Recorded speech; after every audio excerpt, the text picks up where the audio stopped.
नसीब का लिखा। एक रोचक कहानी। 15वीं सदी की यह कहानी है।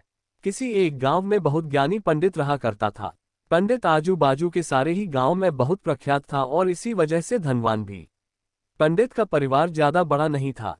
पंडित अपनी पत्नी के साथ अपने बहुत बड़े घर में अकेला रहता था, क्योंकि पंडित को कोई बेटा था नहीं और एक बेटी थी जिसका विवाह पास के गांव वाले एक श्रीमंत लड़के से हो चुका था। पंडित ने शादी से पहले अपने होने वाले दामाद की अच्छे से जांच पड़ताल की थी और अपनी बेटी का भविष्य भी ठीक से पढ़ा था, तब जाकर उसने बेटी की शादी की थी। लेकिन चंद सालों में ही पंडित का दामाद बुरी आदतों के चंगुल में फंस गया। जुआ और शराब की बुरी लत ने उन्हें सड़क पर लाकर रख दिया था। अपने बेटी की ऐसी दुर्दशा देखकर पंडित की पत्नी काफी दुखी होती थी और अक्सर पंडित को कहा करती थी, तुम जाकर उनकी मदद कराओ। पंडित हमेशा अपनी बीवी को यह कहकर उनकी मदद करने के लिए मना कर देता था कि अभी कुछ समय तक उनका बुरा वक्त चल रहा है। हम चाहे कितनी ही कोशिश कर ले, जो उनके नसीब में नहीं है वह उन्हें नहीं मिल पाएगा। पंडित की ऐसी बातों से उसकी पत्नी काफी दुखी हो जाया करती थी और मन ही मन सोचती थी कि कैसा स्वार्थी पिता है, अपनी बेटी को इतने कष्टों में देखकर भी उसकी मदद करने के लिए मना करता है। आखिर भगवान ने जो इतना सारा धन धान्य दिया है उसका क्या करेंगे। हमें कोई और औलाद भी तो है नहीं, ले देकर एक यही बेटी है और उसके लिए भी कुछ नहीं करेंगे तो किसके लिए करेंगे। पंडित ऐसा नहीं सोचता था।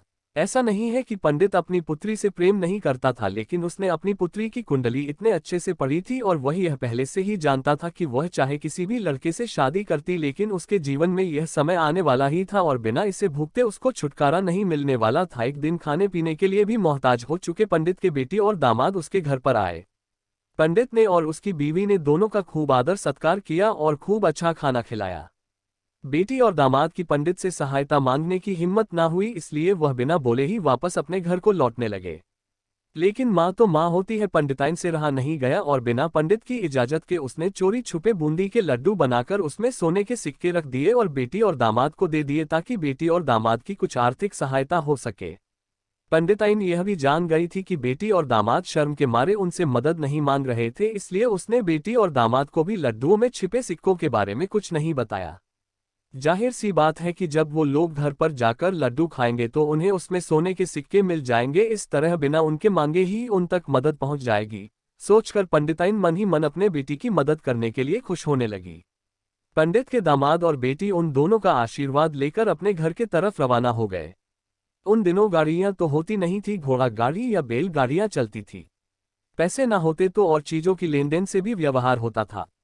बेटी और दामाद का गांव पंडित के घर से कोसों दूर था, फिर भी पैसों की कमी के चलते वह चलकर अपने गांव की तरफ निकल पड़े।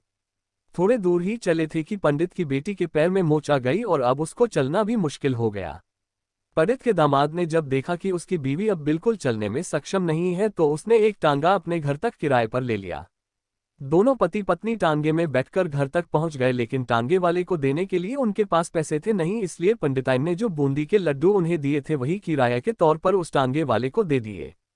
टांगे वाला बूंदी के लड्डू को लेकर वहां से चला गया। टांगे वाला अपने घर की तरफ जा रहा था, तब उसे एक हलवाई की दुकान दिखी। उसने सोचा कि थोड़े से बूंदी के लड्डुओं से मेरे घर के लोगों का पेट थोड़ी भरने वाला है, इससे अच्छा मैं इन बूंदी के लड्डुओं को बेचकर उनसे कुछ चावल खरीद लेता हूँ। टांगे वाले ने बूंदी के लड्डू हलवाई को बेच दिए। जिस गांव में वह हलवाई रहता था उसी गांव में एक आदमी ने अपने घर पर पूजा रखी थी और उसी पंडित को उस पूजा के लिए बुलवाया था। पूजा में लगने वाले प्रसाद के लिए उस आदमी ने उसी हलवाई से बूंदी के लड्डू लिए जहां पर उस टांगे वाले ने बेचे थे। हलवाई ने भी उस आदमी को टांगे वाले से खरीदे हुए लड्डू ही पहले दिए ताकि वह खराब ना हो जाए, क्योंकि वह नहीं जानता था ये लड्डू कब बने हैं। पूजा खत्म होने पर दक्षिणा और बूंदी के लड्डू लेकर जब पंडित अपने घर आया और खाना खाने बैठा तो प्रसाद में लाए बूंदी के लड्डू खाते वक्त लड्डू से सोने का सिक्का निकला। इस घटना को देखकर पंडिताइन की आंखों से आंसू बहने लगे। पंडित ने जब पंडिताइन से उसके रोने का कारण पूछा तो पंडिताइन ने पंडित को सब कुछ बताया और पंडित से उनकी बातों पर भरोसा ना करने के लिए माफी मांगी। पंडित ने पंडिताइन के आंसू पोंछे और कहा कि तुम्हारी तरह मैं भी हमारी बेटी को बहुत प्रेम करता हूँ, लेकिन अगर हम उसकी अब मदद करते हैं तो दामाद हमसे हमेशा ऐसे ही मदद की अपेक्षा रखेगा और अपनी बुरी आदतों को कभी नहीं छोड़ेगा। पंडिताइन भी अब पंडित की बातों से सहमत हो गई। 2-3 महीने बीत गए। पंडित के दामाद और बेटी फिर से एक बार उसके घर आए और इस बार उनकी परिस्थिति पहले से बेहतर थी, क्योंकि पिछली बार खाली हाथ जाने के बाद दामाद ने नया काम शुरू किया था और अपनी सारी बुरी आदतें भी छोड़ दी थी।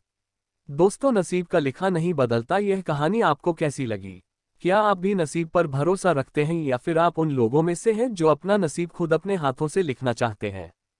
कहानी पसंद आई तो अपने दोस्तों को शेयर जरूर करें और लाइक वाला बटन दबाएं और चैनल को सब्सक्राइब करें, छोटी वॉइस को सपोर्ट करें।